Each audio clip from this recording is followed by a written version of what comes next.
Sir assignment किस पे बनानी है? आपने बताया था असाइनमेंट बनानी है। हाँ जी बेटा, असाइनमेंट। असाइनमेंट। हाँ जी, जी। असाइनमेंट बेटा आपकी है जी, स्ट्रक्चरलिज्म और पोस्ट स्ट्रक्चरलिज्म का जो कंपैरेटिव एनालिसिस है, उसको डिटेल से जो है ना आप लोगों ने असाइनमेंट बनानी है। ठीक है जी, उसमें आप एग्जांपल भी दे सकते हैं किसी टेक्स्ट की। ठीक है जी।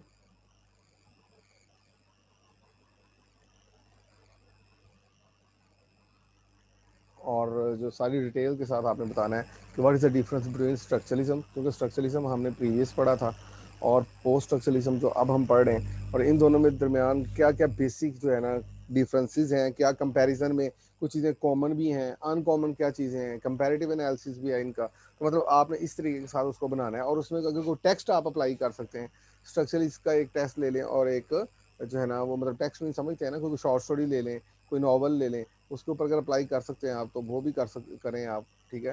तो मतलब एक कम्प्रीहेंसिबल जो है ना वो चीज़ें आपका एक हम एक्सपेक्ट कर रहे हैं। ठीक है जी। तो आज जो हमारा टॉपिक है वो है जी जैक्स डेरिडा। जैक्स डेरिडा का जैसे कि मैंने बताया भी था, was a French Jewish philosopher from Algeria. He developed a critical theory called deconstruction theory. ठीक है जी, क्योंकि ये हमारी पोस्ट स्ट्रक्चरलिज्म के साथ ही ये डीकंस्ट्रक्शन थ्योरी भी मतलब हमारे लेक्चर प्लानिंग में है ना, तो इसलिए इसका जो है ना ये हम इसको जो है डिस्कस कर रहे हैं। That is associated with post structuralism. तो रिकंस्ट्रक्शन और पोस्ट स्ट्रक्चरलिज्म तकरीबन सेम ही है, क्योंकि पोस्ट स्ट्रक्चरलिज्म में भी स्ट्रक्चरलिज्म को ही डिकंस्ट्रक्ट किया जा रहा है, मतलब उनको जो वो कंस्ट्रक्शन करते हैं लैंग्वेज की बात के ऊपर, साइंस सिंबल सेमियोटिक्स और इस तरह की चीज़ों के ऊपर, ये वाले जो हैं इसको डिकंस्ट्रक्ट करते हैं। तो जैक्स डेरिडा, मिशेल फूको, तो he is responsible for more than 40 publish books as well as many articles and speeches. तो काफ़ी इसने लिखा, काफ़ी बोला, काफ़ी आर्टिकल्स लिखे और काफ़ी सारी बुक्स इसने पब्लिश की। तो he is known as a most difficult philosopher of the 20th century. ये 20वीं सदी का डिफिकल्ट जो फिलासफर कहा गया। Derrida is known as the father of deconstruction. तो डीकंस्ट्रक्शन समझते, डीकंस्ट्रक्शन होना और डीकंस्ट्रक्शन उसका अपोजिट होता है।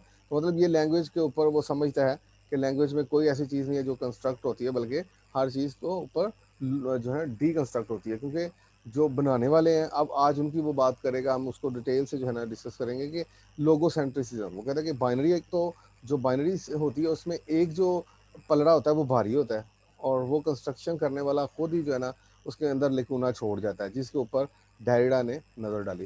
ये attacks upon the values of reason, और उसके बाद उसने ये भी कहा है कि reason is unable to understand make any thing understand. तो इसकी बुक क्या है जी, grammatology the scientific study of system. तो ideas behind the deconstruction is to deconstruct the working of strong nation states with powerful immigration policies। ठीक है जी। उसका एक आइडिया जो था वो एक पॉलिटिकल बेस था, लेकिन उसकी आइडियाज जो है ना वो आगे तक बहुत प्रिवेल हो गए। Influence by Heidegger and Nietzsche, Derrida accept the social idea, क्योंकि जितना कुछ हुआ है ना, स्ट्रक्चरलिज्म भी बेस हुई है तो सेशर के आडे जो आइडियाज के ऊपर हुई है, और पोस्ट कंस्ट्रक्शन भी हुई है तो उसके ऊपर नेगेटिव क्रिटिक करके जो है ना वो बातों को बयान किया गया। तो that meaning lies in difference but add idea that meaning also differ. मतलब कि डेफिनेटली डिफरेंस में पड़ा होता है, बाइनरी अपोजिशन में मौजूद होते हैं मीनिंग्स, मतलब day night, man women, male female. तो इस तरीके के साथ ये देखिए ना इनके डिफरेंस के अंदर मीनिंग्स पड़े हुए हैं।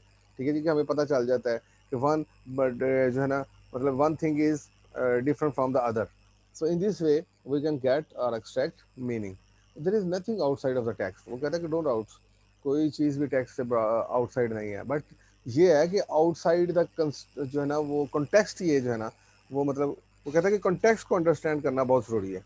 ठीक है जी। तो डिफरेंस को समझना, जैसे ब्लैक वाइट, तो वाइट ने बहुत ज़्यादा मतलब जो है ना लोगों को इस बेस के ऊपर, कलर के ऊपर प्रिजुडाइज किया।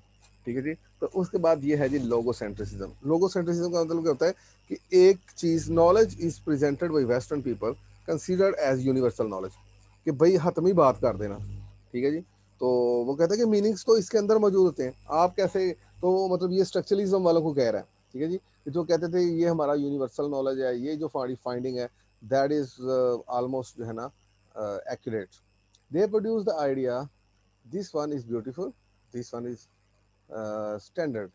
मीन्स कि आप, वो कहता है कि ये डिटरमाइन करना कि what is beautiful, what is right and what is wrong, तो कहता है कि ये ही खुद ही लेगोसेंट्रिसिज्म है। Writer is of the view that it is not universal one. मतलब ये यूनिवर्सल वन नहीं है बात, ये तो आपने अपनी आइडियोलॉजी फैलाई, ये तो आपने अपनी जो है ना पॉलिटिक्स फैलाई।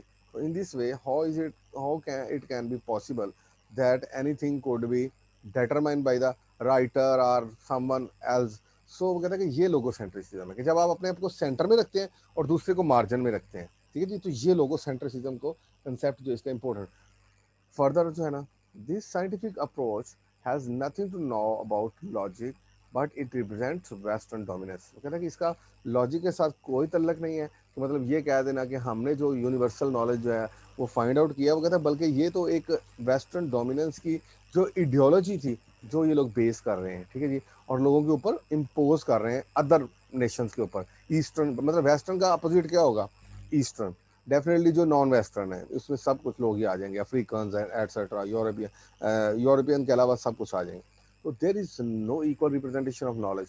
तो इसलिए वो कहता है कि नॉलेज को भी ये चीज़ें लोगो सेंट्रिसिज्म के जरिए मतलब अपने आप को जो है ना सेंटर में रख लिया जाता है और दूसरे को मार्जिन में रख के अपना इन्फ्लुएंस फैलाया जाता है। तो इसमें मतलब देख रहे हैं कि लिटरेचर के अंदर और आर्ट के अंदर ऐसी थ्योरी बनाई है कि जिसके अंदर उसने इन चीज़ों को एक्सपोज किया है कि जो एक डोमिनेंस के ऊपर चैलेंज किया है।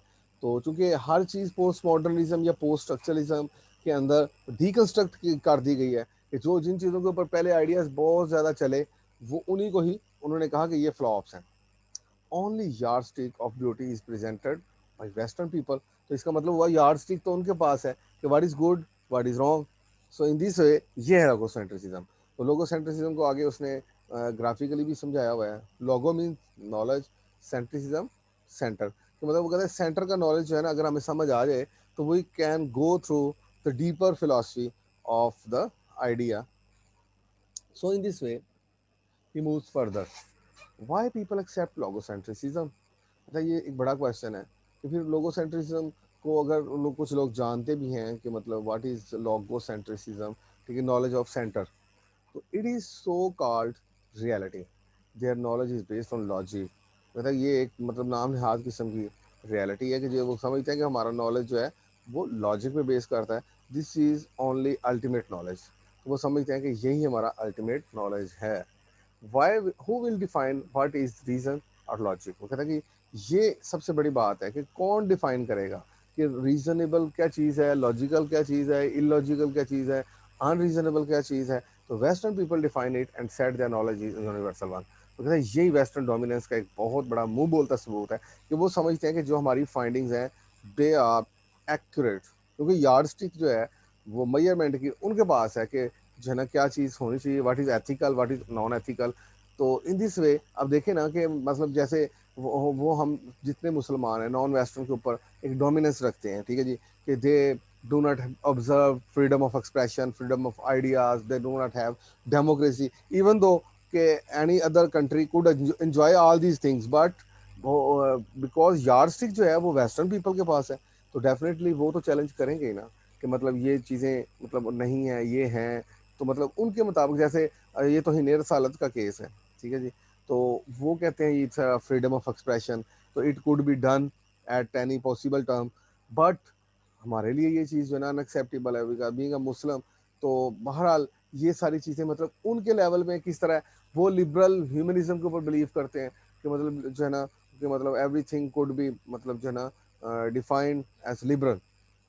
बट हमारे लिए फिर हम लोगों को वो टैग लगा देते हैं कि वी आर फंडामेंटलिस्ट कि जी हम बुनियाद पे चले जाते हैं जी, हम पिछली बातों पे चले जाते हैं। While reason is power of your mind to think on a logical way and in every society pattern of reason is different. तो कहते हैं कि डेफिनेटली अगर आप अपने आप को समझते हैं कि आप रीजनेबल है तो मे बी दूसरा है जो आपके मार्जिन पे है वो भी अनरीजनेबल ना हो। So in this way so this rationality is also western dominance. वो कहता है ये जो रैशनैलिटी है ये जो पूरा एक जिसके ऊपर इन्होंने बनाई हुई है सारी base that is also crook, ठीक है जी। तो ये एक फाइल्ड अटेम्प्ट है because it was only to मतलब flaunt their rational western dominance. So Derrida challenge that reason. तो इसलिए डेरिडा ने उस रीजन को चैलेंज किया कि दैट इज आल्सो इलॉजिकल, जिसको आप लॉजिकल समझ रहे हैं। There is no universal reason, क्योंकि यूनिवर्सल रीजन वो नहीं होती कि आप हर के बारे में एक ही बात, क्योंकि ह्यूमन जो नेचर है वो है तो almost at the same but still different है, ठीक है जी, with the different climate with the different जो है ना। तो ये सारी चीज़ें तो we should not follow the intellectual authority as purpose of these authorities is to access power. कहते हैं कि हम इनको मतलब जो है इंटेलेक्चुअल अथॉरिटीज को मतलब इस तरह ब्लाइंडली फॉलो नहीं करना चाहिए, ब्लाइंड फेथ इनके ऊपर नहीं होना चाहिए। Why? Because these are the authorities who are having such an agenda to access to power, because through knowledge they seek reach to the power. जैसे मैंने आपको एडवर्ड साइड की बात बताई थी कि उसने जो है ना वो एक बुक लिखी है जो है कल्चर एंड इम्पीरियलिज्म के ऊपर, ठीक है जी। तो उसमें उसने मतलब वेस्टर्न की अप्रोच को बताया है कि किस तरीके के साथ इन्होंने हमें डोमिनेट किया। फर्स्ट वो कहता है कि ईस्टर्न नॉलेज इन्होंने हासिल कैसे किया, थ्रू विजिट्स, ठीक है जी। मार्को पोलो और इस तरह के लोगों ने गए और उन्होंने कहा कि जी इनकी जो ट्रेडिशंस हैं ईस्टर्न की, ठीक है जी, स्पेशली अरब्स की, ठीक है जी, तो इनकी ट्रेडिशन जो है ना वो थोड़ी डिविएटेड है, जो हमारे मुताबिक नहीं है। हालांकि अपने अपने माहौल के मुताबिक तो हर एक का वो मतलब है जी। यहाँ पर इन्होंने बहुत सारी वाइब्स रखी हुई हैं, अगर उनका कल्चर देखा जाए तो उसमें भी वहाँ पर भी तो इतना फ्रीडम है ना। तो इन चीज़ों को उन्होंने फिर पढ़ा, फिर वो कहता है कि आहिस्ता आहिस्ता दूसरे राउंड में ये लोग इधर आके रहना शुरू हो गए, मतलब इन्होंने नॉलेज फर्दर गेन करना शुरू कर दिया। और मतलब जो है ना इस तरीके के साथ मतलब इन्होंने हमें डोमिनेट करना शुरू कर दिया, हमारी वीकनेसेस को, कि ये इनके कल्चर, ये कल्चरल फ्लॉज हैं, ये लकूनाज हैं, फीमेल्स को इतनी लिबर्टी नहीं है, फीमेल्स जो हैं वो बहुत ज़्यादा बेचारी ऑप्रेस्ड हैं, और इस तरह के इन्होंने आइडियाज़ बनाना शुरू कर दिए। तो हालांकि ये कोई यूनिवर्सल बात नहीं है, बल्कि ये एक वेस्टर्न डोमिनेंस की बात है। तो resource and dominance over others, तो दिस वाज एन एजेंडा, ठीक है जी। तो ये एक सो कॉल्ड एजेंडा था जिसके ऊपर ये लोग अमल करते हैं। Derrida is of the view that text is unstable. वो कहता है कि टेक्स्ट के अंदर कोई मीनिंग्स नहीं होते, ठीक है जी, अनस्टेबल होते हैं। अगर हम उनको मतलब उनके कॉन्टेक्स्ट के मुताबिक चेंज करते जाएं तो मीनिंग भी चेंज होते जाते हैं, ठीक है जी। तो मीनिंग भी attach with it is also changeable. Definitely अगर टेक्स्ट इज अनस्टेबल तो डेफिनेटली उसके साथ जो मीनिंग है अटैच वो भी तो चेंजेबल है ना। Basic purpose is to understand the text internal meaning. कहता है कि अब आपके पास क्या चॉइस बचती है फिर कि वो आप टेक्स्ट के इंटरनल मीनिंग्स को समझें, ठीक है जी। तो every meaning has a stratagem due to suppression and repression, ठीक है जी। तो हर मीनिंग का एक मतलब एक स्ट्रेटजम है जिसको वो आपने स्प्रेस और रिप्रेस करके जो है ना वो बनाया हुआ है। तो रैशनैलिटी या reason all should be destroyed, then we will come to know the hierarchy. मतलब ये जो रैशनैलिटी सो कॉल्ड आपने आगे रख लेते हैं कि ये होना चाहिए ये नहीं होना चाहिए, मतलब इसको थोड़ा सा डिस्ट्रॉय कर देना तो फिर एक हायरार्की समझ आ जाती है कि what is the actual ranking, what is the actual model. तो पावर इज यूज्ड हियर, ठीक है। तो you intentionally express people thinking, मतलब जब आप पावर यूज करते हैं तो फिर डेफिनेटली आप लोगों को उनकी थॉट को एक्सप्रेस करते हैं और समझते हैं कि मैं जो हूँ मतलब type don't know doubt all the scientific जो डेवलपमेंट्स हैं are due to the western dominance of western attempt। But अगर आप उसके ऊपर मेंटली मतलब लोगों के ऊपर अपनी ही आइडियोलॉजी हर वक्त इम्पोज करते रहेंगे तो what are you looking for. तो they did not allow people to think outside of the box. तो इस तरीके के साथ वो हमें जो है ना वो आउटसाइड द बॉक्स थिंक करने का नहीं बताते, ठीक है जी। उसके बाद आ गया जी text contains several facts and contradictory meanings. उसके अलावा ये चीज़ भी है कि टेक्स्ट जो है वो several facts and contradictory meanings जो है ना उनको बहुत ज़्यादा मतलब जो है ना हाईलाइट करता है। इसके अंदर ये नहीं होता कि एक ही तरह के मीनिंग्स होते हैं। Through deconstruction we can broad meaning to the text. मतलब ये एक बेहतरीन तरीका है कि हम कैसे जो है इन मीनिंग्स को इनके कॉन्टेक्स्ट के अंदर ला सकते हैं। वो एक तरीका है डीकंस्ट्रक्शन का। There is repression and expression of idea of people.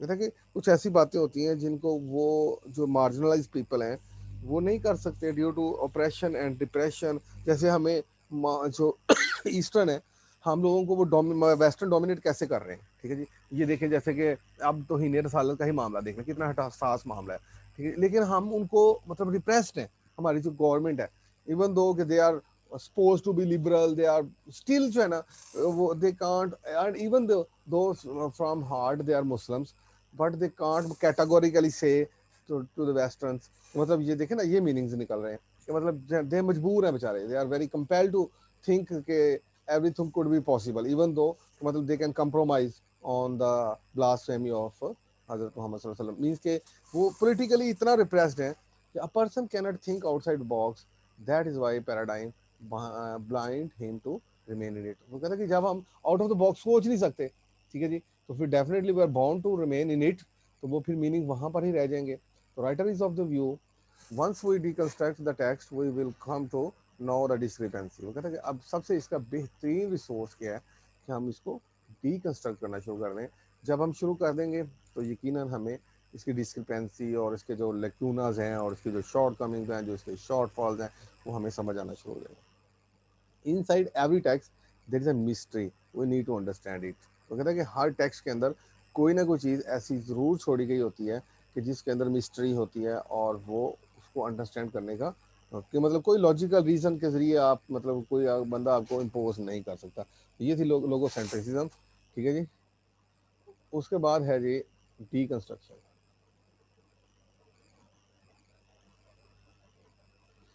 All cultures are constructs of autonomous self-contained words of meaning। Her culture के अंदर एक अलग-अलग मीनिंग है। जैसे वाटर है तो उधर इंग्लिश में, और इधर पानी है, तो मतलब हमारे वो कल्चरल कंस्ट्रक्ट है, और उसके मुताबिक हम जो है ना ऑटोनोमस सेल्फ कंटेन वर्ड्स के मीनिंग्स होते हैं, ठीक है जी। तो Derrida object on ethnographic research. वो कहता है कि ये ऑब्जेक्ट ऑन मतलब वो एतराज़ कर रहा है कि एथनोग्राफिक रिसर्च नहीं होनी चाहिए। दे always destroy natives and understanding of people. तो कहता है कि ये वही वाली बात जैसे मैंने एडवर्ड साइड की आपको बताई है कि कल्चर एंड इंपीरियलिज्म में मतलब जो है ना वो जब वो गोरे जो हैं वो हमारा स्टडी करते हैं कल्चर को, तो वो एथनोग्राफिक कल्चर कर रहे होते हैं और रिसर्च कर रहे होते हैं, और उससे उनको ना वो चीज़ें मतलब बुरी लग रही होती है जो उनके कल्चर के मुताबिक नहीं होती, और वो फिर ज़ाहिर है उसको इलॉजिकल समझेंगे, ठीक है जी। They always destroy natives understanding of people by his way of conveying meanings. कहता है कि बहुत सारा टेक्स्ट लिखा गया है in the modern and post modern era के अंदर कि जहाँ पर उन्होंने कल्चरल रिस्पेक्ट नहीं दी towards others. It is not humanly possible to explain one culture language into other. वो कहता है कि ये एक ह्यूमनली पॉसिबल ही नहीं है कि आप किस तरह एक कल्चरल लैंग्वेज को बगैर पढ़े और वो मतलब समझे आप एक्सप्लेन कर दें। तो Derrida is of the view the time you take to explain in this destroy language. तो कहता है कि जब तक आप ये करेंगे यकीनन जो है ना वो लैंग्वेज डिस्ट्रॉय हो जाएगी। He talks about the theatre of cruelty. वो कहता है कि ये जो मतलब हमारे पास एक मतलब जो है ना स्टेज आई है फिक्शन के अंदर, और थे तो राइटर कंट्रोल होल ड्रामा। वो कहता है कि इसमें क्या होता है, राइटर जो है वो हमें अकोमोडेट कर रहा होता है, वो हमें लीड कर रहा होता है फ्रॉम द फ्रंट। तो वो ऐसे लीडिंग क्वेश्चन, जिस लीडिंग क्वेश्चन किसे कहते हैं, जिसका जवाब यस नो में हो, तो वो यकीनन ऐसे बातों को एहसास दिलवाएगा, ठीक है जी। तो उससे क्या होगा, वो अपना मतलब जो है ना लोगो सेंट्रिक अपना जो आइडिया है वो अटैच करेगा। तो his dictator eight the same time shows his idea like an actor act. तो कहता है कि वो यकीनन वो उस डिक्टेटर बना होगा, he will dictate the terms because he knows the rules, he knows the how he has constructed all these things. वो कहता है कि अगर हम उसको डीकंस्ट्रक्ट करके देखें तो उसके अंदर बहुत सारे उसके आइडियाज ऐसे होंगे जो उसको मतलब जो है ना उससे अंदर से कई एक जो है ना शॉर्ट कमिंग्स नजर आ रही होंगी। तो हीरो डायरेक्टर हैंडल इट। तो कहता है कि ना हीरो और डायरेक्टर जो है ना वो उसके सपोर्टिंग जो है ना कलीग्स होते हैं। तो same is the case in society. तो सोसाइटी में भी वो कहता है कि यही कुछ ही होता है कि मतलब आप लोग जो है ना ऐसी बात फैला देते हैं, तो मतलब ऐसा होना चाहिए, तो बाकी सब लोग जो आपके एलीट क्लास वाले हैं वो सपोर्ट करेंगे, हाँ जी हाँ जी हाँ जी बिल्कुल, ये तो बहुत मतलब ऐसा होना चाहिए था। हालांकि वो चाहे वो बात गलत भी हो तो उसको आप लिजिटिमेशन ले लेते हैं और उसके साथ एक सोशल नॉर्म्स बनाने की कोशिश कर देते हैं, तो वो बन भी जाते हैं समटाइम्स। तो सोसाइटी जो है ना should be liberated from these intellectuals. कहते हैं कि ये जो ऐसे इंटेलेक्चुअल्स हैं उनसे सोसाइटी को हमें थोड़ा सा लिबरेट करना चाहिए, परे रखना चाहिए। So the only way to liberate you that everyone should be a writer।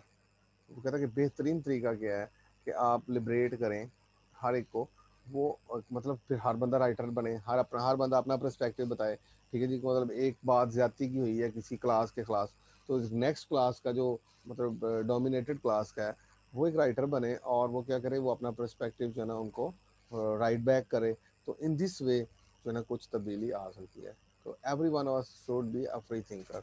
So in this वे वो ये कहता है कि हमें मतलब बाउंड थिंकर नहीं होना चाहिए, और मतलब जो है ना वो सपोर्टिंग रोल नहीं प्ले करना चाहिए इन सोसाइटी, बल्कि हमें भी लीडिंग रोल प्ले करने की कोशिश की है। तो इन दिस वे ये देख रहे हैं ये अप्रोच जो है that is leading towards individualism.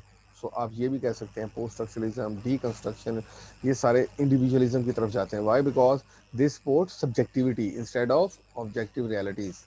तो they should not only deconstruction, they should also decentrism. उसके बाद जो है ना को मतलब जो है ना डीकंस्ट्रक्शन नहीं होना चाहिए बल्कि डीसेंट्रिसिज्म होना चाहिए साथ साथ। ठीक है जी। उसके बाद डीसेंट्रिसिज्म, डीकंस्ट्रक्शन के साथ ही एक जुड़ा हुआ वर्ड है, इसको हम जो है ना देखते हैं जी। Derrida is of the view that more authority should be given to actor. तो कहता है कि एक्टर के पास इतनी अथॉरिटी होनी चाहिए कि he can manipulate the text. तो टेक्स्ट इज एक्टर। तो अब वो कहता है कि what is actually what is actor. तो कहता है कि टेक्स्ट होता है, तो let text decide the meaning. तो कहता है कि फिर आप अपने आप को थोड़ा ऑब्जेक्टिव हो जाएं। ठीक है, तो फिर क्या होगा, टेक्स्ट को डिसाइड करने दे मीनिंग कि कौन क्या कहना चाह रहा है। आप रीडर के ऊपर कोई अपनी जो है ना वो इम्पोज ना करें मेंटेलिटी। तो every one is open, so in this way everyone is open to interpretation. तो self reflexivity is a process of knowledge creation. तो इसमें क्या होना चाहिए, सेल्फ रिफ्लेक्सिविटी जो है ना वही नॉलेज क्रिएशन का एक सोर्स होना चाहिए। Once you have gone through reflexivity तो यू आर फ्री। तो कहते हैं कि जब आप जो है ना रिफ्लेक्सिविटी के जरिए जो है ना वो मतलब गुजरेंगे तो यकीनन आप फ्री हो जाएंगे। ठीक है जी। तो you need certain consciousness, a certain state of mind. तो कहते हैं इस जुमर में आपको एक बड़ी कॉन्शियसनेस की ज़रूरत होती है और एक सर्टन स्टेट ऑफ माइंड की भी ज़रूरत होती है। तो you will then understand how to create knowledge through writing. So then वो कहता है कि इस शॉर्ट कमिंग से हम जब गुजरेंगे तो फिर हमें पता चलेगा कि how to create a real writing. ठीक है, there is no future, create your future through writing.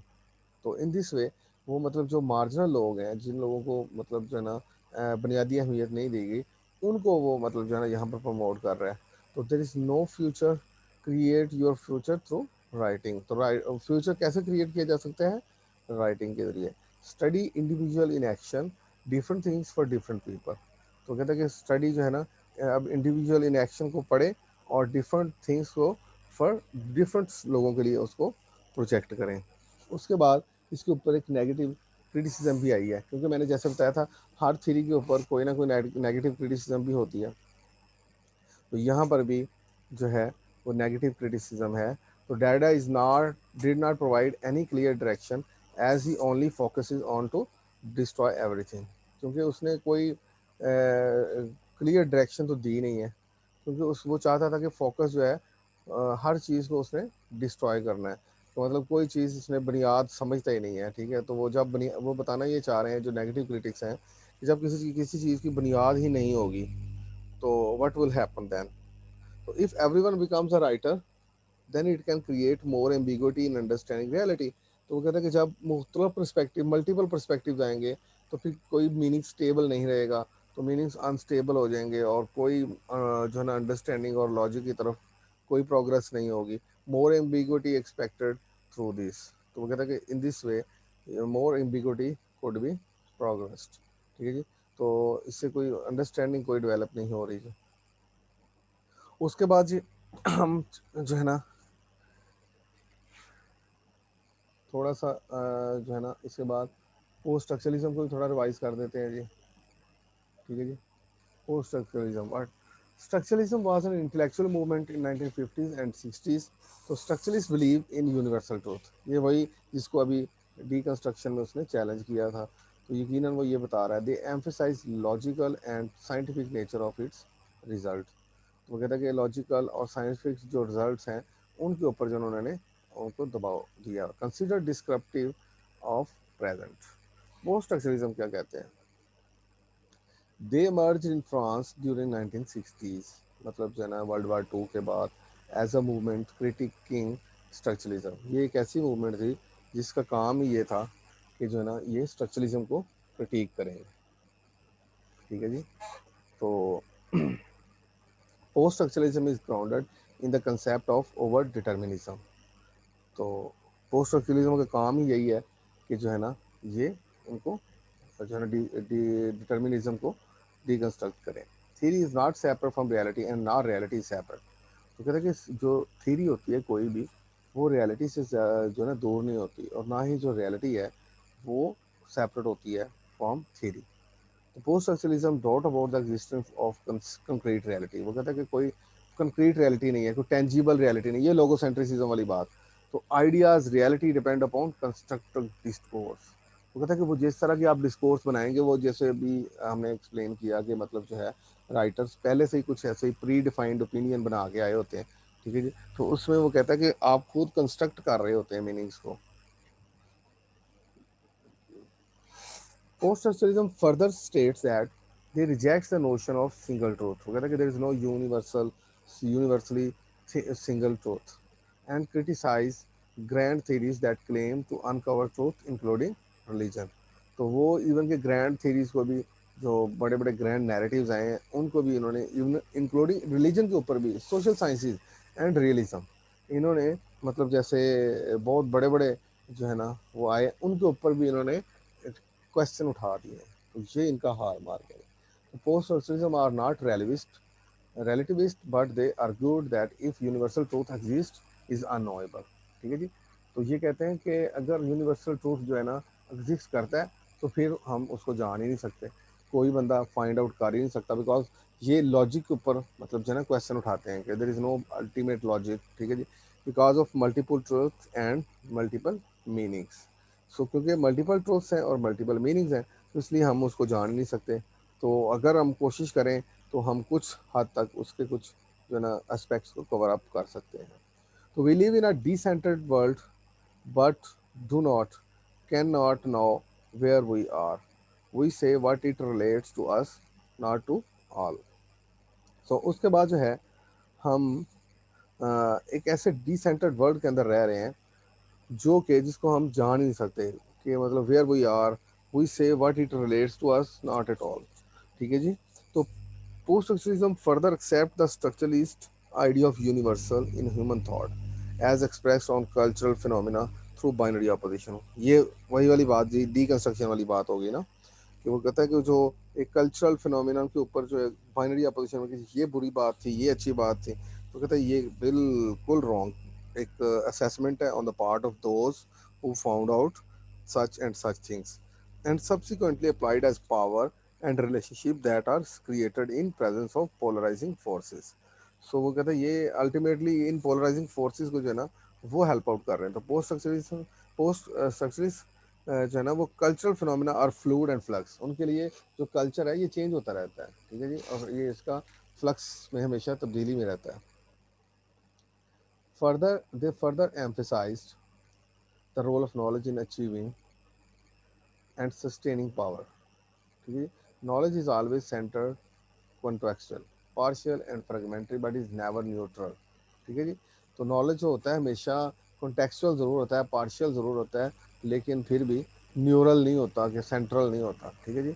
तो for post considering to understand an object it is necessary to understand the system of knowledge that produce the object. ठीक है जी। तो post structuralism के लिए अगर हम किसी ऑब्जेक्ट को समझना है, तो हमने सिस्टम ऑफ नॉलेज को समझना होगा दैट प्रोड्यूस द ऑब्जेक्ट, जिस ऑब्जेक्ट को वो प्रूव कर रहे हैं।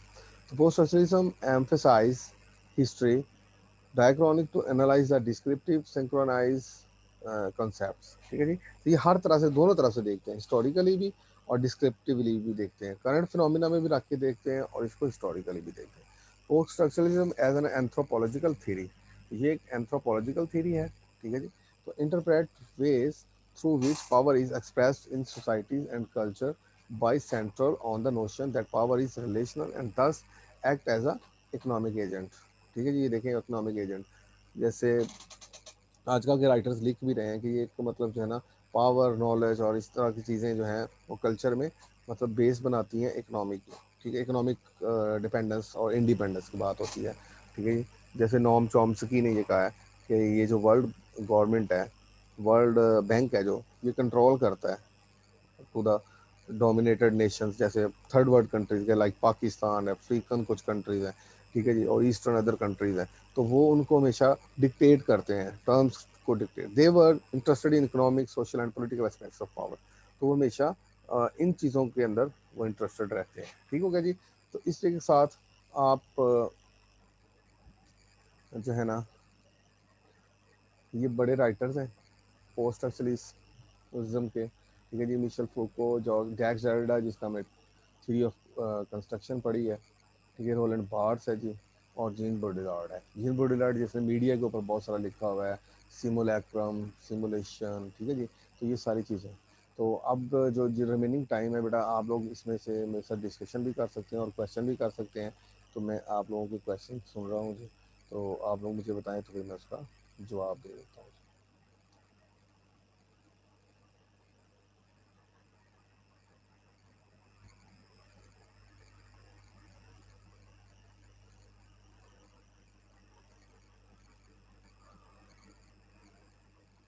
और उसके अलावा जो है ना, आप लोग अटेंडेंस जो है उसका स्क्रीनशॉट देके भेज दीजिएगा, ठीक है जी। कोई भी स्टूडेंट क्वेश्चन कर सकता है, कोई भी स्टूडेंट जो है आर्गुमेंट कर सकता है।